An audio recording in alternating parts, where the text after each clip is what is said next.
wabarakatuh. Perkenalkan, saya Miftahul Jannah dengan NIM 2030111082 dari kelas PGMI 3A. Di sini saya akan membacakan dan menjelaskan makalah saya dari mata kuliah pengantar ilmu Al-Quran dan Hadis tentang qasas Al-Quran. Bagian pertama, pengertian qasas Al-Quran. Secara bahasa, kisah berasal dari bahasa Arab kisah yang berarti suatu cerita, hikayat atau riwayat. Kata tersebut berasal dari al-qis yang berarti menelusuri atsar atau jejak.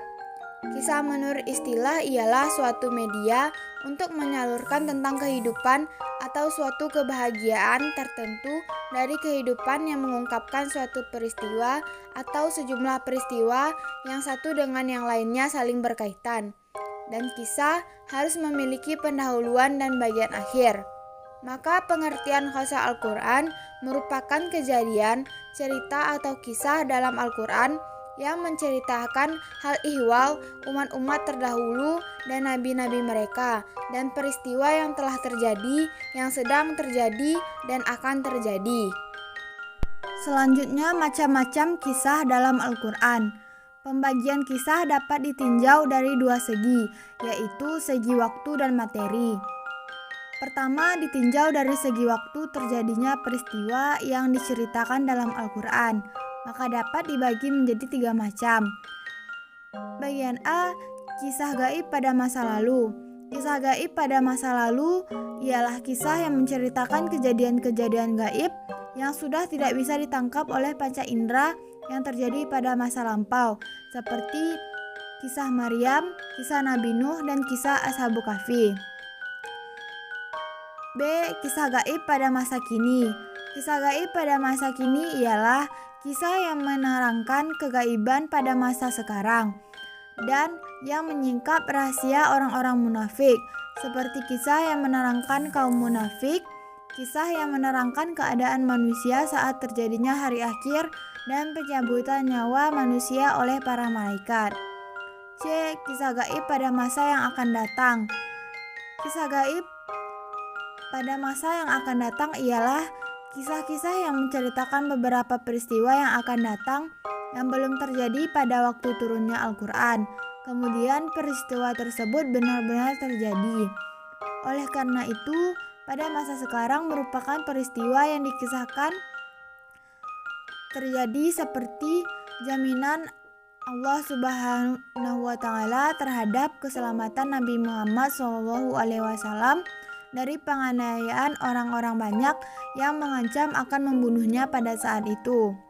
Yang kedua, ditinjau dari segi materi.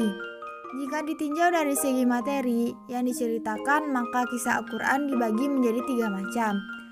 Bagian A, kisah para nabi, tahapan dan perkembangan dakwahnya, berbagai mukjizat yang memperkuat dakwahnya, sikap orang-orang yang memusuhinya, dan akibat-akibat yang diterima oleh mereka yang mempercayai dan golongan yang mendustakannya.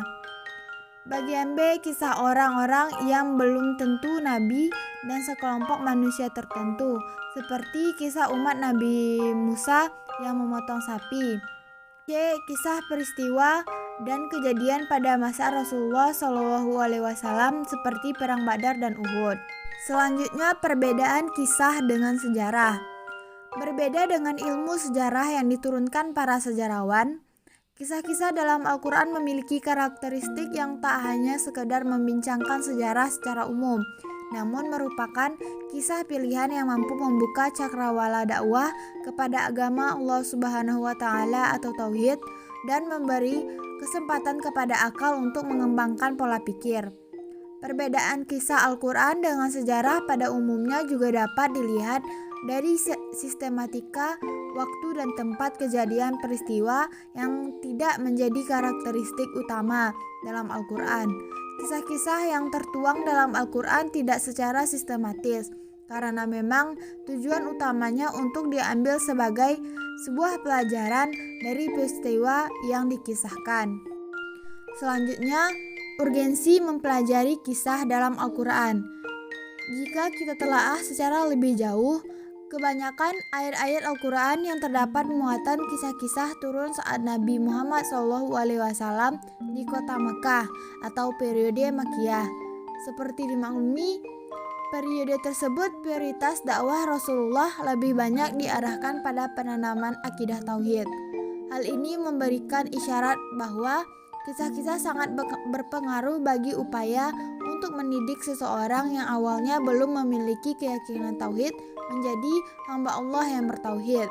Selain itu, pada periode Makkah, Nabi SAW juga banyak mengadakan upaya penanaman akhlak al-karimah dari kebiasaan-kebiasaan masyarakat jahiliyah yang berperilaku tidak baik.